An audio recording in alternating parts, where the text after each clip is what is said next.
आज हम पाठ 17 धनराज पिल्ले के स्वाध्याय और अभ्यास का सॉल्यूशन करेंगे। तो यहाँ अभ्यास है। अभ्यास में पहला प्रश्न है, नीचे दिए गए शब्दों का शुद्ध उच्चारण कीजिए।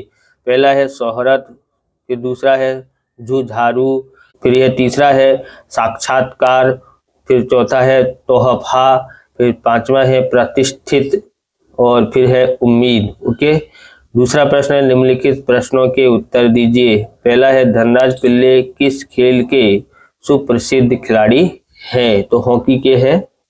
उत्तर है यहाँ पर धनराज पिल्ले किस खेल के सुप्रसिद्ध खिलाड़ी हैं? तो उत्तर है धनराज पिल्ले हॉकी खेल के सुप्रसिद्ध खिलाड़ी हैं।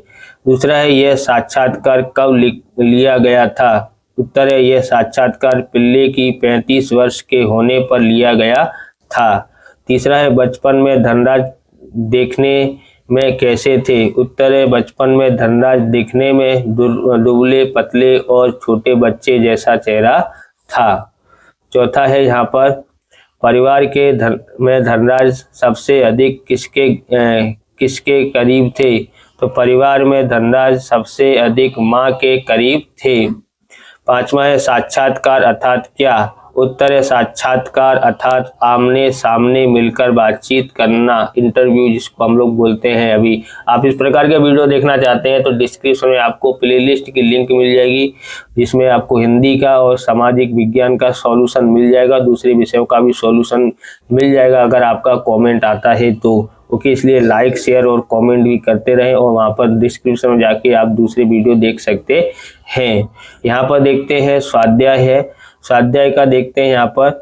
बराबर, लाइक करने के बाद अगर आपको हाइप का बटन दिखाई देता है तो आप हाइप भी कर दीजिएगा। पहला है यहाँ पर स्वाध्याय का, निम्नलिखित प्रश्नों के उत्तर एक एक वाक्य में लिखिए। पहला है, धनराज को हॉकी खेलने के लिए किस चीज का इंतजार करना पड़ता था? उत्तर है, धनराज को हॉकी खेलने के लिए हॉकी स्टिक का इंतजार करना पड़ता था।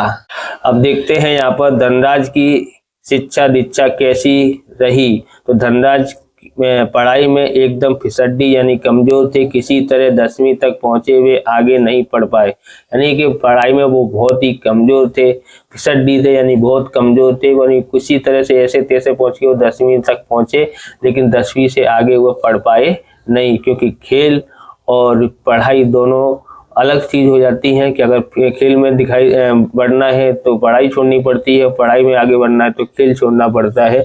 इसलिए दोनों कार्य बहुत कम लोग पूरा कर पाते हैं। इसका मतलब ये है कि आप खेलने पे ज़्यादा ध्यान दें, पढ़ाई पे ध्यान नहीं दो। पढ़ाई पे अगर आपको ध्यान देना ही पड़ेगा, क्योंकि आप कोई बड़े खिलाड़ी नहीं बनने वाले हो। ओके, बन सकते हो अगर तैयारी करेंगे, घर का साथ, घर वालों का भी साथ और सबका साथ मिले तब हम लोग आगे बढ़ पाते हैं। इसलिए पढ़ाई तो जरूरी है।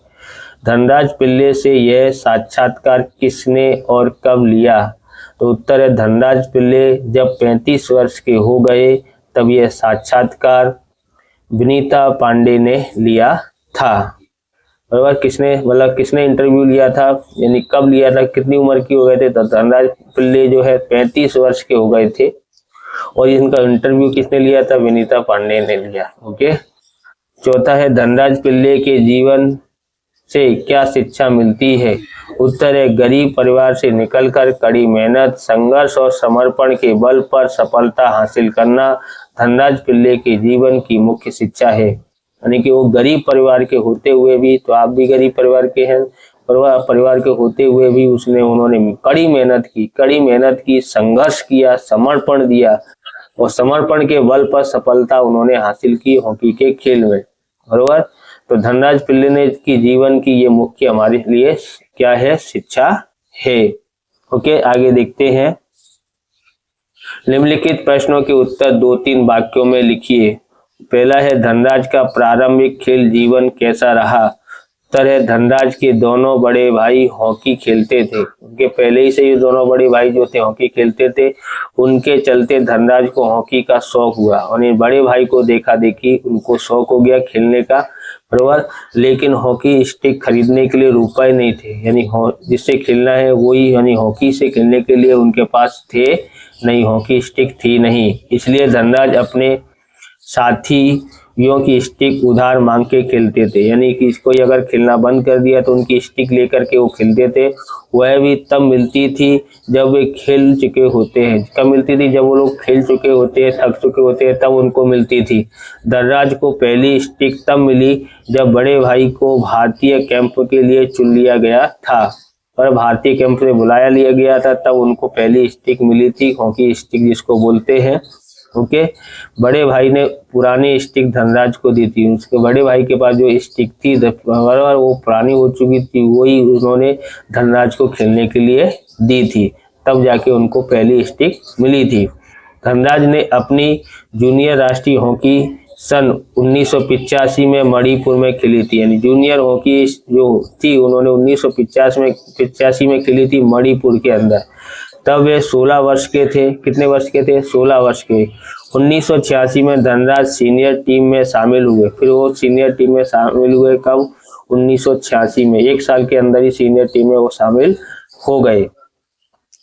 1988 में ओलंपिक नेशनल कैंप में धनराज को बुलाया गया, लेकिन सिलेक्शन नहीं हुआ था। उनको बुला तो लिया था 1988 ओलंपिक नेशनल कैंप में, लेकिन उनका सिलेक्शन हो पाया नहीं था। आप ये पेन खरीदना चाहते हैं तो ये है फेलियर का SRX पेन।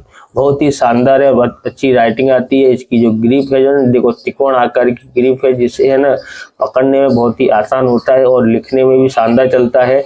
लाइट ब्लू है इसका, तो इसलिए और क्या बोलते हैं वो लिखने में भी इसके शानदार मिलता है।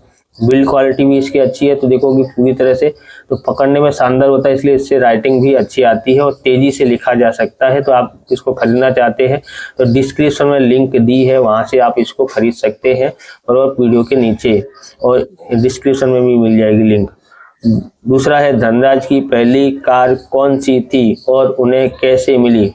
उत्तर है धनराज की पहली कार एक सेकेंड हैंड अरमाड थी, जो कि उन्हें पहले के एम्प्लॉयर ने दी थी। बराबर, ये क्या बोलते हैं उनके पास गाड़ी का बता रहे हैं, अरमाड नाम की क्या बोलते हैं गाड़ी थी, और वह कार थी जो कि उनके पहले एम्प्लॉय ने उनको दी थी। अब हम लोग यहाँ पर देखते हैं, नीचे दिए गए शब्दों के अर्थ लिखकर उन्हें वाक्य में प्रयोग करना है। वाक्य प्रयोग कीजिए। बराबर, उदाहरण के रूप में हम लोग देखते हैं प्रेरणा। प्रेरणा यानी महापुरुषों के जीवन से हमें क्या प्रेरणा मिलती है? तो पहला है प्रेरक, मेरे गुरु प्रेरक है, यहाँ पर मेरे गुरु मेरे लिए प्रेरक है।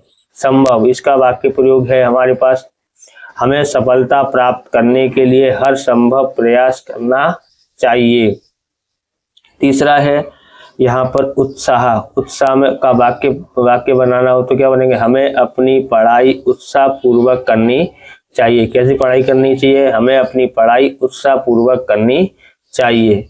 चौथा देखते हैं राष्ट्रीय, तो वाक्य है हम सब भारतीयों में राष्ट्रीय भावना होनी चाहिए। क्या होनी चाहिए? हम सब भारतीयों में राष्ट्रीय भावना होनी चाहिए। एक बार फिर से देखना हो, प्रेरक का वाक्य प्रयोग मेरे गुरु मेरे लिए प्रेरक है। संभव का हमें सफलता प्राप्त करने के लिए हर संभव प्रयास करना चाहिए। उत्साह है हमें अपनी पढ़ाई उत्साह पूर्वक करनी चाहिए। फिर चौथा है राष्ट्रीय, तो वाक्य है हम सब भारतीयों में राष्ट्रीय भावना होनी चाहिए। इस प्रकार से ये वीडियो पूरा होता है। अगर आपको हमारा वीडियो अच्छा लगे तो लाइक करें, शेयर करें, कमेंट करें। चैनल पर नए हैं चैनल को सब्सक्राइब करें। मिलते हैं नेक्स्ट वीडियो में। जय हिंद, जय भारत, वंदे मातरम।